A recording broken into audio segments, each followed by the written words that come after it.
Job के apply के लिए राजस्थान सिग्नल साइन ऑन यानी कि राजस्थान एसएसओ की आईडी मांगी जाती है।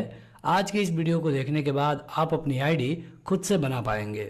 तो देखिए, इसके लिए सबसे पहले आपको गूगल में लिखना होगा राजस्थान एसएसओ यानी कि राजस्थान सिग्नल साइन ऑन। जब आप इंटर करेंगे तो यहाँ पे कुछ इस तरह से दिखेगा। आपको सिंपली पहले वाले पे क्लिक करना होता है। उसके बाद सीधे आप इसके ऑफिशियल होम पेज पे आ जाएंगे। इसकी ज़रूरत इसलिए पड़ती है ताकि राजस्थान की कोई भी वैकेंसी आएगी तो उसका आवेदन करने से पहले आपको इसकी आईडी और पासवर्ड आपके पास होना ज़रूरी होता है। यहाँ पे अगर आपके पास पहले से आईडी पासवर्ड है तो यहाँ पे आपको अपनी आईडी डालनी होती है, नीचे पासवर्ड, और ये कैप्चा कोड इंटर करने के बाद आप लॉगिन कर लेते हैं। अगर आप पहले से आईडी बना चुके हैं लेकिन आप भूल चुके हैं अपनी आईडी को, तो यहाँ पे क्लिक करके उसे फिर से पा सकते हैं। यहाँ क्लिक करके अपना पासवर्ड भी बदल पाएंगे। और अगर आपके पास एक से अधिक आईडी है तो यहाँ क्लिक करके आप उसे मैनेज भी कर सकते हैं। हालांकि इस वीडियो में हम आपको बताने वाले हैं कि आप आईडी कैसे बनाएंगे। तो उसके लिए आपको रजिस्ट्रेशन पे क्लिक करना होगा। जब आप रजिस्ट्रेशन पे क्लिक करेंगे तो यहाँ पे 3 ऑप्शन दिखेगा, सिटीजन का, उद्योग का और गवर्नमेंट एम्प्लॉय का। यहाँ पे जब आप फार्म भरने के लिए आईडी बनाने जा रहे हैं तो आपको सिटीजन वाले में जाना है। अब यहाँ पे पूछा गया है कि क्या आप ये जो आईडी बनाने जा रहे हैं तो आपके पास माध्यम क्या है।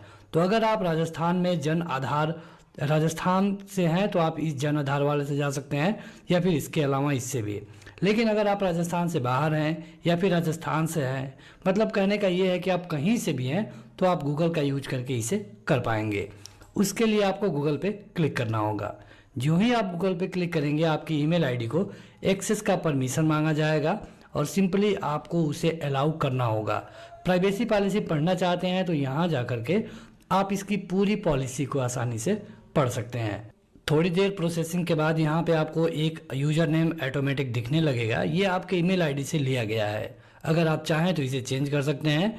इसमें कुछ कंडीशन है, जैसे कि कम से कम 5 होना चाहिए, अधिकतम 20 अंकों का हो सकता है, एक कैपिटल होना चाहिए, एक डिजिटल अंक होना जरूरी है। अगर आप चाहें तो इसे चेंज कर सकते हैं अपने मुताबिक। अब बारी है पासवर्ड की। यहाँ पे आपको एक पासवर्ड सेट करना है। यहाँ पे जब आप पासवर्ड सेट करेंगे तो नीचे आपको फिर से वही पासवर्ड डालना होगा। पासवर्ड जरूरी है कि कम से कम 8 अंकों का हो, अधिकतम 30 अंकों का हो सकता है। और यहाँ पे आपको स्पेस, टैब, ये सारे जो बटन है उसका यूज नहीं करना है। नीचे आपको मोबाइल नंबर इंटर करना होगा। अगर आप चाहें तो मोबाइल नंबर के जगह पे केवल ईमेल आईडी का यूज करके आगे बढ़ सकते हैं।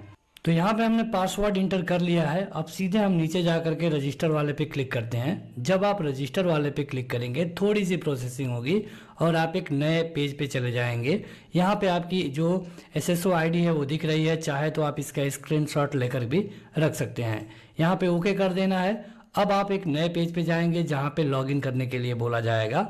यहाँ पे आपको अपनी एसएसओ आईडी लिखना है और यहाँ पे वो पासवर्ड, और उसके बाद ये कैप्चा कोड यहाँ पे इंटर करके सीधे लॉगिन पे क्लिक करना होगा। जब आप लॉगिन वाले पे क्लिक करेंगे तो थोड़ी सी प्रोसेसिंग होगी और आपको एक नए पेज पे भेज दिया जाएगा। जब आप नए पेज पे आएंगे तो यहाँ पे आपको अपना पूरा डिटेल भरना है, जैसे कि नाम, पहला नाम, लास्ट वाला नाम, आपका जो नाम है वो कैसे दिखेगा, यहाँ पे डेट ऑफ बर्थ, यहाँ पे बताना होगा जेंडर, यहाँ पे मोबाइल नंबर, यहाँ पे ईमेल आईडी, और यहाँ जा कर के आपको अपना पूरा एड्रेस बताना है। यहाँ पे आप देखेंगे कि डिस्ट्रिक्ट और सिटी लिखा गया है। यहाँ पे अगर आप इन दोनों में से नहीं है तो ये दोनों भरने का ऑप्शन नहीं मिलेगा।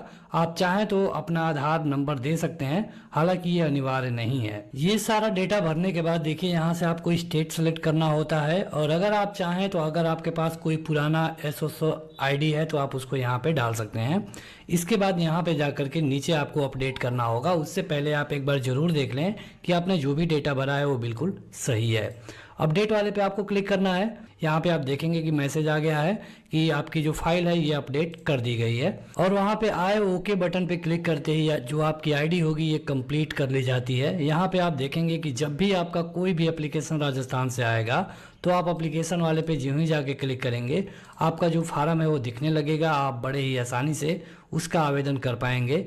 यहाँ आपके सारे ट्रांजैक्शन दिखेंगे, यहाँ पे एप्लीकेशन का स्टेटस दिखेगा, यहाँ पे आपकी पूरी डिटेल दिखाई जाती है। तो इस तरह एक सिंपल प्रक्रिया का यूज करके आप अपने लिए राजस्थान की एसएसओ आईडी बना सकते हैं।